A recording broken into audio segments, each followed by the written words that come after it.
ভারতের অভ্যন্তরে BSF BGB sector commander পর্যায়ে বৈঠক। ভারতীয় সীমান্তরক্ষী বাহিনী বিএসএফের উদ্যোগে ভারতের কৃষ্ণনগর ক্যাম্পে বিএসএফ সেক্টরের উদ্যোগে বিএসএফ বিজিবির সেক্টর কমান্ডার পর্যায়ে বৈঠক অনুষ্ঠিত হয়েছে। গতকাল বুধবার ১-২ ফেব্রুয়ারি চুয়াডাঙ্গার দামুড়হুদা উপজেলার দর্শনা জয়নগর সীমান্তে ভারতের অভ্যন্তরে কৃষ্ণনগরে ৩-২ বিএসএফ ব্যাটালিয়নের গেদে ক্যাম্পে বেলা ১টা থেকে সন্ধ্যা ৬টা পর্যন্ত এই বৈঠক। আজ বৃহস্পতিবার ১-৩ ফেব্রুয়ারি চুয়াডাঙ্গা ৬ বিজিবির পরিচালক লে কর্নেল মো. নাজমুল হাসান জানান, বিজিবি এবং বিএসএফ উভয় বাহিনী তাদের নিজস্ব দেশের সার্বভৌমত্ব রক্ষায় নিরাপদ সীমান্ত নিশ্চিতের পাশাপাশি সীমান্তের জনগণের নিরাপদ ও সুন্দর জীবনযাত্রা নিশ্চিতে প্রতিশ্রুতিবদ্ধ। বৈঠকে দুই দেশের সীমান্তের চলমান সমস্যা, সীমান্তে হত্যা, মাদক চোরাচালান, নারী ও শিশু পাচার রোধসহ অন্যান্য গুরুত্বপূর্ণ ইস্যু নিয়ে আলোচনা হয়। বিএসএফ কর্তৃক সীমান্তে বাংলাদেশিদের ওপর গুলি না চালানো এবং যৌথভাবে কাজ করার বিষয়টি গুরুত্বের সঙ্গে উঠে আসে। এই বৈঠকটি দুই দেশের মধ্যে সৌহার্দ্যপূর্ণ সম্পর্ক আরও দৃঢ় করার জন্য গুরুত্বপূর্ণ ভূমিকা রাখবে বলে প্রত্যাশা করা হচ্ছে।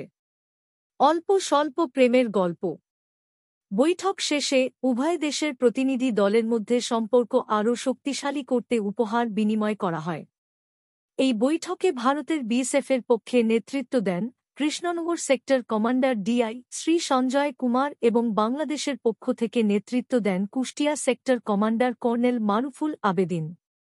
এ সময় উপস্থিত ছিলেন বিজিবির ৫-৮ বিজিবির ব্যাটালিয়নের পরিচালক lieutenant colonel Shah Mohammad Azizus Shahid, Chuadanga ৬ BGB ব্যাটালিয়নের পরিচালক লেফটেন্যান্ট কর্নেল নাজমুল হাসান, অতিরিক্ত পরিচালক মেজর কাজী আসিফ আহমেদ, কুষ্টিয়া বিজিবি সেক্টরের অতিরিক্ত পরিচালক মেজর শফিকুল ইসলাম সহ সংশ্লিষ্ট অন্যান্য সদস্যরা। অপরদিকে বিএসএফের প্রতিনিধি দলে উপস্থিত ছিলেন commandant Sanjay Prasad Singh, commandant Sunil Kumar, commandant Bipin Panthari, commandant B Madhusudan Rao, commandant Sujit Kumar, deputy commandant Durgesh Kumar, deputy commandant Binod Kumar, company commander Vitashi ও কোম্পানি কমান্ডার ভিট পাল সহ সংশ্লিষ্টরা। বৈঠক শেষে সন্ধ্যা ৭টায় দিকে বাংলাদেশে ফিরে আসেন বিজিবি কর্মকর্তারা। কালের কণ্ঠের খবর পেতে গুগল নিউজ চ্যানেল ফলো করুন।